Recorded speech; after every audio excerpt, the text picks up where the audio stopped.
Hi friends, welcome back to our channel. Friends, ఈరోజు మరొక సినీ అప్డేట్తో మీ ముందుకైతే వచ్చేసాను. అండ్ ఈ రోజు అప్డేట్ అయితే చాలా క్రేజీగా ఉండబోతుంది. అండ్ వీడియోలకు వెళ్ళకముందు నా నుండి చిన్న రిక్వెస్ట్ ఏంటంటే, చూసిన ప్రతి ఒక్కరు కూడా ఒక లైక్ చేయండి భయ్య. లైక్ చేసినట్టయితే ఇలాంటి వీడియోస్ చేయడానికి అయితే నాకు బూస్టప్గా ఉంటుంది. మీ ఒపీనియన్ అయితే కామెంట్ సెక్షన్లో తెలపండి. ప్రతి కామెంట్కి అయితే నేను రిప్లై ఇస్తాను. అండ్ వీడియోని ఖచ్చితంగా లైక్ చేసి షేర్ చేసి అండ్ సబ్స్క్రైబ్ అయితే ఖచ్చితంగా చేయండి. సబ్స్క్రైబ్ చేసినట్టయితే ఇలాంటి వీడియోస్ చేయడానికి అయితే నాకు బూస్టప్గా ఉంటుంది. కాబట్టి ఖచ్చితంగా సబ్స్క్రైబ్ చేసుకొని మన ఛానల్ సపోర్ట్ అయితే చేయండి. ఇక లేట్ చేయకుండా టాపిక్ని అయితే స్టార్ట్ చేసేద్దాం.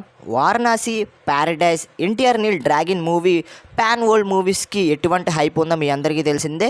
అండ్ అటువంటి హైప్ ఉన్న మూవీస్తో పాటుగా ఇంకొక మూవీకి కూడా ఆ విధంగానే హైప్ అయితే ఉంది. అండ్ ఆ మూవీయే అల్లు అర్జున్ అండ్ అట్లీ గారి కాంబినేషన్లో రాబోతున్న AA22 మూవీ అని చెప్పొచ్చు. అండ్ ఈ మూవీ మనకైతే టైటిల్ అయితే అనౌన్స్మెంట్ అయితే చేయలేదు అండ్ ఫస్ట్ లుక్ కూడా అనౌన్స్మెంట్ అయితే చేయలేదు. బట్ ఏంటంటే ఈ మూవీ ఏంటంటే క్రేజీ అప్డేట్స్ అయితే వచ్చేసాయి. అండ్ అప్డేట్స్ ఏంటో మనం ఇవాళ వీడియోలో అయితే తెలుసుకునే ప్రయత్నం అయితే చేద్దాం.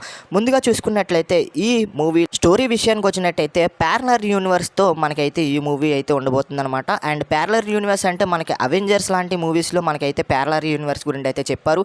అండ్ ఫస్ట్ టైం మన ఇండియన్ మూవీలో ప్యారలర్ యూనివర్స్ కాన్సెప్ట్ అయితే రాబోతుంది. అండ్ ఈ మూవీలో మనకైతే అల్లు అర్జున్ గారు 4 క్యారెక్టర్లో అయితే కనిపించబోతున్నారని చెప్పొచ్చు. అండ్ తండ్రి క్యారెక్టరు, ఇంకా 2 కొడుకు క్యారెక్టర్లు, ఒక ముసలైన క్యారెక్టర్లో కనిపించబోతున్నట్లయితే తెలుస్తుంది. అండ్ ఇక్కడ చూసుకున్నట్లయితే ప్యారలర్ యూనివర్స్తో మనకైతే ఈ మూవీ అయితే ఫుల్గా నిండబోతుంది. ఇలాంటి కాన్సెప్ట్ ఎక్కడ కూడా మన ఇండియాలో అయితే రాలేదు, ఇదే ఫస్ట్ టైం అని చెప్పొచ్చు. అండ్ ఈ మూవీలో మనకైతే దీపికా పడుకొని అయితే ఒక హీరోయిన్గా నటించబోతుంది. And for the first time మనకైతే రష్మిక మందాన అయితే నెగిటివ్ రోల్లో కనిపించబోతున్నట్లయితే తెలుస్తుంది ఈ మూవీలో అయితే. అండ్ చాలామంది యాక్టర్స్ అయితే కనిపించబోతున్నారు ఈ మూవీలో అయితే. అండ్ ఈ మూవీ బడ్జెట్ కూడా చాలా ఎక్కువగా ఉన్నట్లయితే తెలుస్తుంది. అండ్ అఫీషియల్ నెంబర్ అయితే ఇంకా బయటికి రాలేదు కాబట్టి ఇంకా మనం అయితే మాట్లాడుకునే ప్రయత్నం చేద్దాం అఫీషియల్ నెంబర్ వచ్చిన తర్వాత.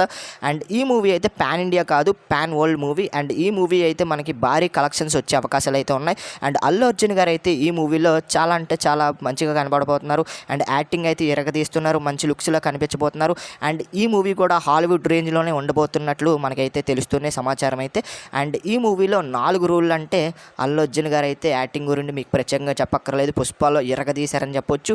అండ్ పుష్ప లాంటి మూవీ తర్వాత మనకైతే అట్లీ గారితో ఈ మూవీ అయితే నటించబోతున్నారు. అండ్ ఈ మూవీలో మాత్రం వేరే లెవెల్లో ఉండబోతున్నాయి. VFX కావచ్చు, ఆయన యాక్టింగ్ కావచ్చు, స్టోరీ ఎక్కడ కూడా వినలేనట్టుగా ఈ మూవీలో కాన్సెప్ట్ అయితే ఉండబోతున్నట్లయితే ఆయన చెప్పడం జరుగుతుంది అట్లీ గారు అయితే. అల్లు అర్జున్ గారు అయితే ఈ మూవీ మీద చాలా కాన్ఫిడెన్స్గా ఉండబోతున్నారని చెప్పొచ్చు.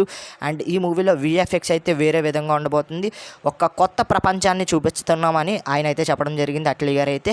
అండ్ అప్డేట్స్ ప్రకారం చూసుకున్నట్లయితే 4 రూల్స్లో కనిపించబోతున్నారంటే ఈ మూవీ రేంజ్ ఏ విధంగా ఉన్నట్లో మీ అందరికీ తెలిసిందే. అండ్ దీపికా పడుకునే గారు అయితే ఈ మూవీలో అయితే హీరోయిన్గా నటించబోతున్నారు. నెగిటివ్ సైడ్లో చూసుకున్నట్లయితే రష్మిక మందాన అయితే నటించబోతున్నారు. మరి మీరు అనుకుంటున్నారు ఈ మూవీ మీద మీ ఎక్స్పెక్టేషన్స్ ఏ విధంగా ఉన్నాయి కింద కామెంట్ సెక్షన్లో తెలపండి. నాకైతే అల్లు అర్జున్ గారి యాక్టింగ్ మీద చూసుకున్నట్లయితే వేరే లెవెల్ హైప్ అయితే ఉంది. అండ్ ఈ మూవీ అయితే మనకి ఇండియన్ రికార్డ్స్ని అయితే బ్రేక్ చేసే అవకాశాలు అయితే కనిపిస్తున్నాయి. అండ్ పుష్ప లాంటి మూవీతో భారీ అంచనాలు హిట్ అయితే కుట్టారు ఆయన అయితే. అండ్ ఈ మూవీ కూడా ఆ విధంగానే సక్సెస్ సాధించాలని మనం అందరం కోరుకుందాం. మరి మీరు అనుకుంటున్నారు. అండ్ VFX కూడా మనకైతే చికాగోలో ఉన్న VFX టీమ్ని అయితే ఈ మూవీ కోసం రిక్రూట్మెంట్ చేసుకున్నట్లయితే తెలుస్తుంది. అండ్ ఇక్కడ బ్లాక్ ప్యాంథర్, ఇంకా అవెంజర్స్ లాంటి మూవీస్కి పనిచేసిన సంస్థే ఆ సంస్థ అని చెప్పొచ్చు. అండ్ మీరేమనుకుంటున్నారు ఈ మూవీ మీద మీ ఎక్స్పెక్టేషన్స్ ఏంటో కింద కామెంట్ సెక్షన్లో తెలపండి. అండ్ ఈ రోజు వీడియో ఇది. అండ్ వీడియో నచ్చితే లైక్ చేయండి, షేర్ చేయండి, మన ఛానల్ ఖచ్చితంగా సబ్స్క్రైబ్ చేసుకొని పక్కన వచ్చిన బెల్ ఐకాన్ అయితే క్లిక్ చేయండి. ఇలాంటి ఇంట్రెస్టింగ్ వీడియోస్ మన ఛానల్లో డైలీ వస్తుంటాయి, మీరు మిస్ అవ్వకుండా చూడొచ్చు అనమాట. మరొక ఇంట్రెస్టింగ్ వీడియోతో తర్వాత కలుద్దాం. నేను మీకు ఎడిపి signing off. Bye friends, bye.